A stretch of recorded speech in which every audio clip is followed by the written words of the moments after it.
Boo! That's right. It is October, and you know what that means? It means Halloween. It means scary movies, horror movies, scary stuff.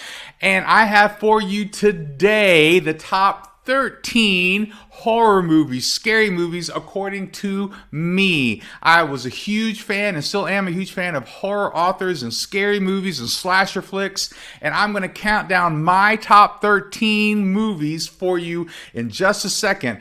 First, remember to follow, like, subscribe, all that cool stuff on my YouTube channel, and go into my description and click on that link for a free book. All right, so let's do it.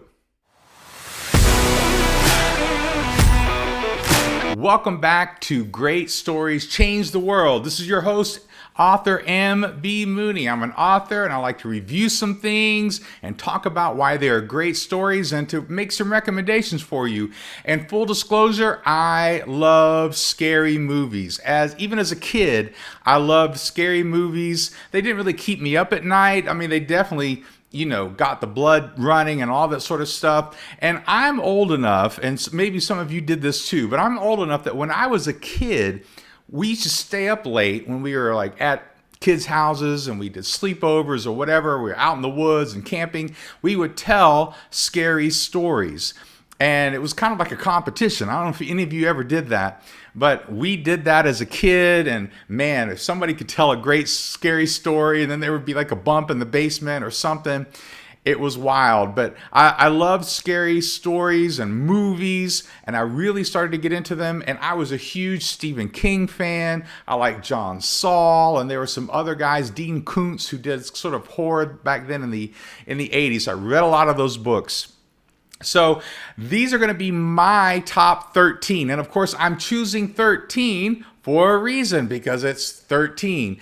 Ironically, sorry, spoiler alert, Friday the 13th isn't on my list, but I had to whittle it down to 13. And it was so hard because there was a lot of movies that I wanted to put on here. But I was like, well, what really moves me? What are the stories that I think, man, these are great, scary stories, and I should suggest to you as good writing and for different reasons, all right? So let's just get to it, all right? So for number 13, I have A Quiet Place. Now, Quiet Place was made in 2018, and I really had to put this on the list. And I know there's some classics that I didn't put on the list, but I really wanted to put this on here because I think it's a modern day classic. This is one of those movies that kind of became an instant classic for me as far as scary movies are concerned. Like so many of the kind of classic tropes of a scary movie, especially in slasher flicks through the 80s, where they have the kids who are doing something wrong, and there's almost like this moral thing of like the bad guy Freddy or whoever is kind of getting the kids who are having sex and smoking, and it's kind of been a trope, and we've gone past that. But I really like that this is way more of a family film. It was almost dystopian and how it was. It's more like Aliens and those sort of things. And man, just the emotional core of this movie about family, and of course, it was made by John Krasinski, who was from The Office, who I love. I love The Office. I'm a big fan.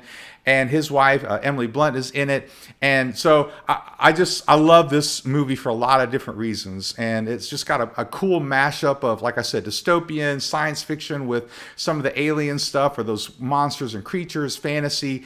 But of course, at its core, it is a horror movie. And I love this one. So that's number 13. Number 12, I put on here Nightmare on Elm Street, but not the first one, okay? I really struggled with this one, but my favorite of the Nightmare on Elm Street movies is the third one, okay? I probably should have put the first one on here because it's the one that got it all started, but this is Wes Craven, and here's why I like this one best. I think the people in the movie, the kids, the young people in the movie, are a little more active from the beginning. They're not just like the victims, all scared and stuff. It gets kind of old. And so I think Wes Craven sort of put a new spin on it with this one. And it got in a little bit more into the details and the rules of the world and the horror movie kind of world building that it was doing. And Dokken was on the soundtrack, okay? I was a huge Dokken fan, and they did the song Dream Warriors. So that's another reason why this is on my list. Number 12. Number 11 is Let the Right One In. Now, this came out in 2008. Now, this was made in Sweden, and a lot of people probably haven't seen this movie. This wasn't a hugely popular movie, and I had a friend suggest this to me back when it came out. They're like, have you heard of this movie? I've lived overseas, and I like to travel, and I like foreign films, and I mean, I'm open to a lot of different kind of stories. And he knew I liked horror movies and zombie movies and stuff like that. And he was like, hey, have you heard of this movie? So it's from Sweden, and it's about this kid who gets bullied, and then there's kind of like another kid vampire that he befriends. And so it's more of a vampire movie, but it's very good, and it's creepy more than it is just like jump scare. But again, it's a very well done movie, very well written. So that is my number 11. My number 10 is The Sixth Sense. Now, I think M. Night he had a string there where he did some great movies, and I think he really fell off there for a while. But this was kind of his first kind of foray into movie making, and it was a hit. Like, if you weren't around when this came out back in 1999, it's a long time ago now, if you weren't around when this came out, man, you just don't realize just how huge this movie was and how much people would get mad if you gave away the twist. And we were like intentional about not giving away the twist, right? So it has Haley Joel Osment in it, and of course Bruce Willis, and so it has stars. It was a great script. And, the relationship between the kid and Bruce Willis, just phenomenally well done movie. And of course, the twist makes the movie, but it's a great twist. Number 9, I have Scream from 1996. Now, I grew up with the slasher flicks. I grew up with Friday the 13th, Halloween, Nightmare on Elm Street, all the slasher flicks, and the B-movie slasher flicks. Man, we used to rent those, and just the bad ones, and just laugh at them. We did the Mystery Science Theater 3000 or whatever before it was cool. And so this movie kind of makes fun of itself while it is an actual scary movie. And man, when it came out in 1996, right? It had some big stars in it. It had Neve Campbell from Party of Five, and it had the different people from Friends, and Drew Barrymore was like in that first scene. So it was a well done scary movie, but at the same time, it was making fun of its own tropes. Like a lot of that stuff had become cliche by then, and it did a good job being tongue in cheek while also being kind of scary. So Scream is my number 9. My number 8 is American Werewolf in London. Now, this is an older one. This is 1981, and this is John Landis, who he did a lot of comedies too. But John Landis, because of this movie, was tagged to be the director and filmmaker for the Thriller video for Michael Jackson, because he wanted to use Landis. Now, American Werewolf in London is kind of like a dark comedy scary movie. It's like a monster movie. Obviously, it's about a werewolf in London, right? Good guess. But it's got a lot of comedy elements, but it's dark horror sort of comedy elements to it. And I loved that when I was a kid. I thought it was funny, and you feel kind of weird laughing at some of the dark moments, but it's how he made it to be. And I like the arc of the character, and there's like a romance, but it's disturbing, and it's scary, and it's sad and tragic all at the same time. Very well done movie, and I love American Werewolf in London. And so my number 7 is Alien with Sigourney Weaver. So this is from 1979, and Ridley Scott directed this, and he was kind of the brains behind this one. And, when Aliens came out a few years later, it was somewhat of a different sort of movie. But Alien, the original with Ridley Scott, is really a horror movie in space. That's really what it is. It's a monster movie, horror movie in space. And a lot of these horror movies, the reason why they're still good writing, right, is because they really talk about the human element, the human characters. Who are we? And they're reflections of who we are. And a lot of these monster movies, that's what they do. Man versus nature, man versus himself, man versus, the world or whatever. And so this is a classic horror movie, but it's done in space and it's more sci-fi. Sigourney Weaver is great. The world building, the effects, the practical effects are very cool. That's great. So number 6, I have Misery. Now, Misery was made in 1990, and again, it has a comedy director as a director, who's Rob Reiner. Now, Rob Reiner was Princess Bride, and he did a lot of comedies. Now, he's done a lot of different sort of movies. He's done like A Few Good Men, and he's done a lot of different stuff, but he really came from that comedy background. And if you are a huge fan of Stephen King like I am, and I definitely was back then, the most frustrating thing was when someone would pick up one of Stephen King's books and try to do a movie, and it would suck. It would be awful, right? It would totally stink. And yet Misery was one of those movies where they knocked it out of the park. And you can give credit to Rob Reiner, a great director, and guess who wrote the script? William Goldman. Now, you may not know that name, but William Goldman wrote The Princess Bride, the book, and then he got into screenwriting when he wrote the screenplay for The Princess Bride, and which is a classic for a lot of people in fantasy and 80s movies and that sort of thing. So William Goldman, a great writer and a very experienced writer, and you had Rob Reiner, a great director at the top of his game. They're able to take this great psychological thriller, scary movie or story of Misery from Stephen King, and it was amazing.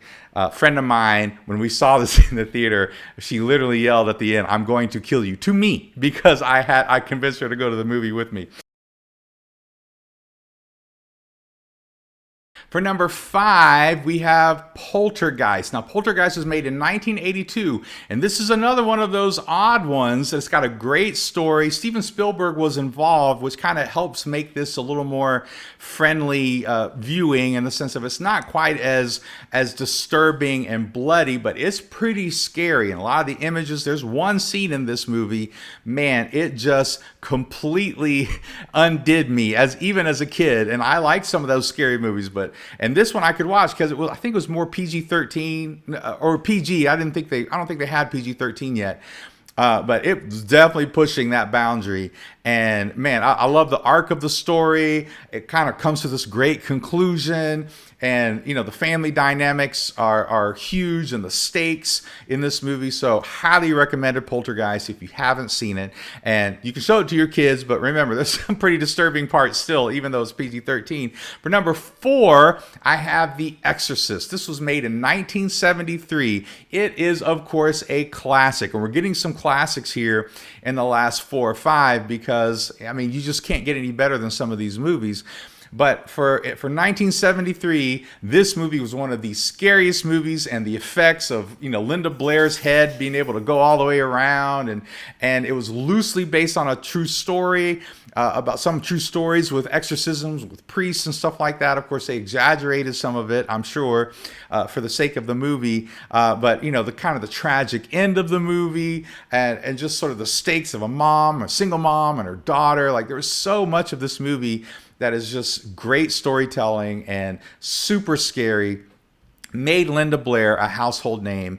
And The Exorcist, again, these are classics that if you haven't watched, you really should. Number 3, I have Jaws, made in 1975. Spielberg actually did direct this one. This was one of those movies that really put Spielberg on the map. This proves Spielberg was a master storyteller, and there's a lot of classic stories that go along with this. If you haven't watched any of the documentaries, I think there's a great one on Netflix that talks about it, but there's some great documentaries that talk about how all this stuff went wrong, and the shark didn't really work that well, so they had to be creative and not show the shark as much.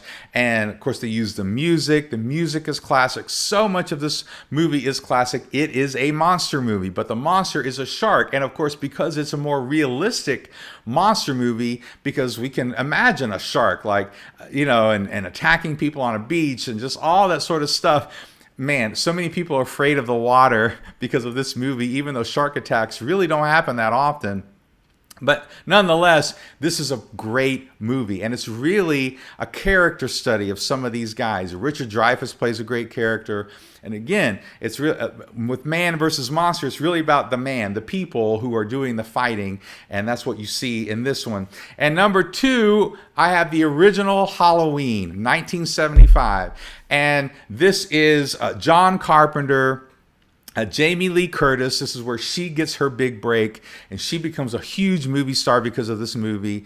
And Donald Pleasance. This was kind of the first of the modern, when I say modern, I mean the 80s, the modern slasher flicks, okay? This really kicked off, Nightmare on Elm Street, Friday the 13th, a lot of the stuff that was going on in the 80s. Halloween really started a lot of that. And man, I'm telling you, it is not that great of a movie overall. Like, there's really 2 scripts happening, and you can kind of tell, if you're a writer, you can tell, man, someone different wrote this scene than wrote some of the other scenes. But the theme of, is evil real? Man, I'm telling you, that is such a great discussion, especially to have during the 70s when people were just still trying to figure some stuff out and throwing a lot of the social mores out the window, and disco, and there's all this sort of stuff, and questioning things, which is great to question things. And yet here we have a character that you can't explain. Like, you can't explain it away with psychology and all that stuff, and that makes it scary, right? It goes beyond what we can understand. It's just evil. And that's why I put it at number 2. It's one of my favorites. I would say it's not as good of an overall movie maybe as some of these, but man, I had to put Halloween as my number 2. My number 1, it's not going to be a shock to some people, but to me, this is the standard, is Psycho from 1960. This is Alfred Hitchcock. Anthony Hopkins was the main star. Janet Leigh, she had her little part in this. But I'm telling you, before there were slasher flicks like Halloween and a lot of that stuff in the 80s, there was this movie. This movie was the standard. And I think a lot of those movies really pulled from Psycho. Man, people studied this movie, right? Hitchcock helped to write it. He was one of the writers of it, and he directed this movie. And again, it's a psychological thriller as well as a horror movie, which to me, those are always, not always, but a lot of times those are the ones that are really scary to me, because you can see that happening, just like with Jaws or Halloween. Like, you can see where somebody is just so crazy, but you don't kind of understand it, and then there's just really disturbing things, and people do disturbing things, and that's really scary. And so, man, he plays off of this, and it's from 1960, man. I mean, like, this is an older movie, but it holds up. It might seem slow to some people in the middle, but I mean, the acting, the writing, the creepiness that he works with, the way he builds the character and shows you the darkness in the beginning and has you question things going along. It's a beautifully made movie, shot and directed and all of that stuff. So that is my top 13. What do you think? What are some of your top scary movies? You probably have a couple favorite ones that you love that I didn't put on the list. I know The Thing and Friday the 13th. There's so many that didn't make my cut because I had to choose for 13. I didn't have to, but I just figured 13 works, right?